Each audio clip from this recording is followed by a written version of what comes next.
Halo teman-teman sekalian, di sini kita akan membahas tentang aplikasi fisika kuantum. Sebelumnya perkenalkan nama saya, Rian David Sianipar dengan NIM 4193121034. Adapun yang akan kita bahas yaitu pertama scanning tunneling mikroskop, kedua scanning elektron mikroskop, dan ketiga peluruhan alfa. Nah, pertama kita membahas tentang scanning tunneling mikroskop. Pengertian dari scanning tunneling mikroskop ialah salah satu peralatan dasar yang dapat digunakan dalam analisis material nano. Metode ini banyak digunakan dalam laboratorium dan industri untuk memperoleh gambaran skala nano dari suatu material. Penggunaan metode ini memberikan informasi gambaran permukaan atom, permukaan luas, dan kekerasan permukaan, ukuran partikel, dan agregat dari partikel.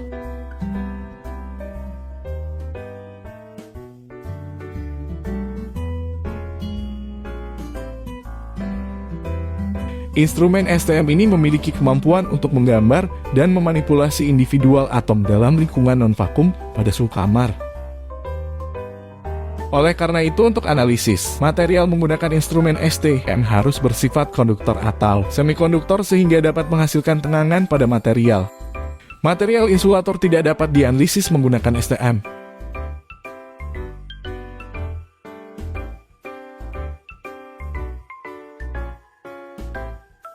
Berikut gambar alat prinsip kerja dari STM yang dapat kita lihat. Prinsip kerja dari sistem STM adalah memanfaatkan arus tunnel yang dihasilkan pada gap antara ujung jarum pengukur atau tip dan permukaan material yang dianalisis. Arus tunnel dihasilkan akibat adanya overlapping awan elektron yang dimiliki oleh kedua konduktor antara tip dan permukaan sampel yang saling berdekatan bila diberi beda potensial. Arus tunnel inilah yang menjadi dasar pengukuran dengan menggunakan sistem scanning tunneling mikroskop STM.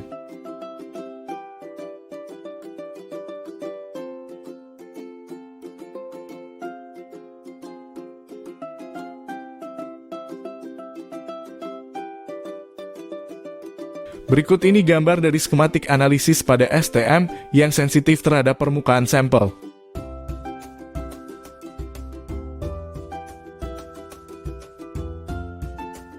Jika pada suatu sampel terdapat atom-atom yang memiliki jumlah elektron berbeda atau memiliki susunan atom yang tersusun berbeda pada permukaan, maka akan terjadi perubahan arus tunneling yang dihasilkan. Sehingga pada gambar yang ditampilkan pada monitor akan terdapat lekukan yang sesuai dengan susunan atom pada permukaan tersebut.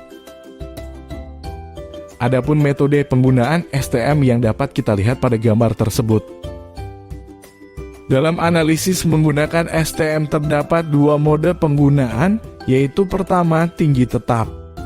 Pada metode ini posisi tinggi tip selalu konstan, perubahan arus tunneling yang ditangkap sebagai informasi perubahan topografi permukaan sampel. Kedua, arus tetap. Pada metode ini arus yang digunakan selalu konstan, sehingga ketika terdapat atom pada permukaan yang mengalami perbedaan, maka tip akan menggerakkan menjauh dari permukaan sampel, sehingga arus tunneling yang dihasilkan tetap konstan.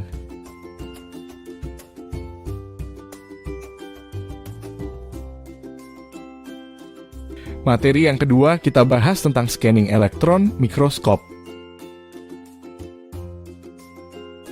Pengertian dari SEM atau Scanning Electron Microscope adalah sebuah mikroskop elektron yang didesain untuk menyelidiki permukaan dari objek solid secara langsung. SEM memiliki perbesaran 10-3 juta kali, depth of field 4-0,4 nanometer, dan resolusi sebesar 1-10 nanometer. Kombinasi dari perbesaran yang tinggi, depth of field yang besar, resolusi yang baik, kemampuan untuk mengetahui komposisi dan informasi kristalografi membuat SEM banyak digunakan untuk keperluan penelitian dan industri. Dapat kita lihat gambar dari bagian-bagian SEM. Pertama, elektron gun. Kedua, elektron beam. Ketiga, anode. Keempat, magnetic lens. Kelima, TOTV scanner. Keenam, scanning force. Ketujuh, backscatter dan secondary electron detector. Kedelapan, stage. Dan yang terakhir, specimen.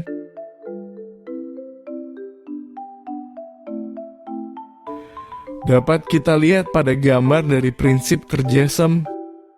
Prinsip kerja SEM yaitu bermula dari elektron beam yang dihasilkan oleh sebuah filamen pada elektron gun. Tegangan diberikan kepada lilitan yang mengakibatkan terjadinya pemanasan. Anoda kemudian akan membentuk gaya yang dapat menarik elektron melaju menuju ke anoda. Kemudian elektron beam difokuskan ke suatu titik pada permukaan sampel dengan menggunakan dua buah condenser lens. Condenser lens kedua memfokuskan beam dengan diameter yang sangat kecil, yaitu sekitar 10-20 nanometer. Hamburan elektron dari permukaan sampel akan dideteksi oleh detektor dan dimunculkan dalam bentuk gambar pada layar CRT. Adapun manfaat SEM, fungsi utama dari SEM dapat digunakan untuk mengetahui informasi-informasi mengenai antara lain. Pertama, topografi yaitu kekerasan, sifat memantulkan cahaya, dan sebagainya. Kedua, morfologi yaitu kekuatan, cacat pada integrated circuit dan chip. Ketiga, komposisi yaitu titik lebur, keaktifan kekerasan, dan sebagainya. Keempat, informasi kristalografi yaitu konduktivitas, sifat elektrik, kekuatan, dan sebagainya. Terdapat keunggulan SEM. Pertama, daya pisah tinggi. Kedua, menampilkan data permukaan. Ketiga, kemudahan penyiapan sampai. Terdapat juga kelemahan SEM. Pertama, memerlukan kondisi vakum. Kedua, hanya menganalisa permukaan. Ketiga, sampel harus bahan yang konduktif. Jika tidak konduktor, maka perlu dilapis logam seperti emas. Nah, sekarang materi yang ketiga yaitu peluruhan alfa.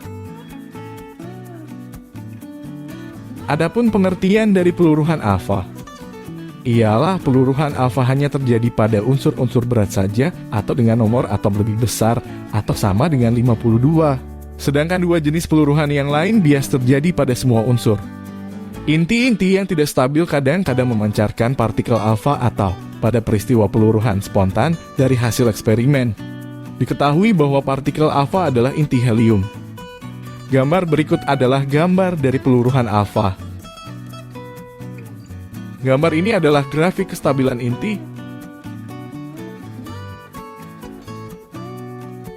Partikel alfa adalah inti helium yang dipancarkan oleh suatu inti yang tidak stabil. Partikel alfa pada dasarnya terdiri dari 2 proton dan 2 neutron atau identik dengan inti helium. Partikel ini sangat masif dan berenergi tinggi serta dipancarkan dari inti isotop radioaktif yang memiliki rasio neutron terhadap proton yang terlalu rendah.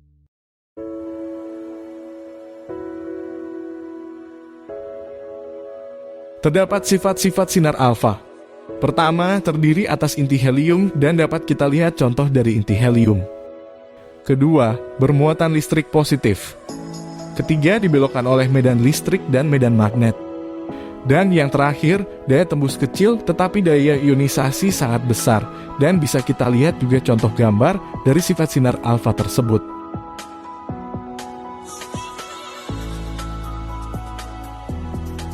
Peluruhan alfa dominan terjadi pada inti-inti tidak stabil yang relatif berat atau nomor atom lebih besar dari 80. Dalam peluruhan ini akan dipancarkan partikel alfa, yaitu suatu partikel yang terdiri atas 2 proton dan 2 neutron, yang berarti mempunyai massa 4 SMA dan muatan 2 muatan elementer positif. Partikel alfa secara simbolik dinyatakan dengan simbol 2, 4. Nah, sampai di sini pembelajaran kita dulu ya. Semoga yang kalian tonton tadi bermanfaat untuk kehidupan kita sehari-hari. Sekian dan terima kasih. Sampai jumpa di video selanjutnya.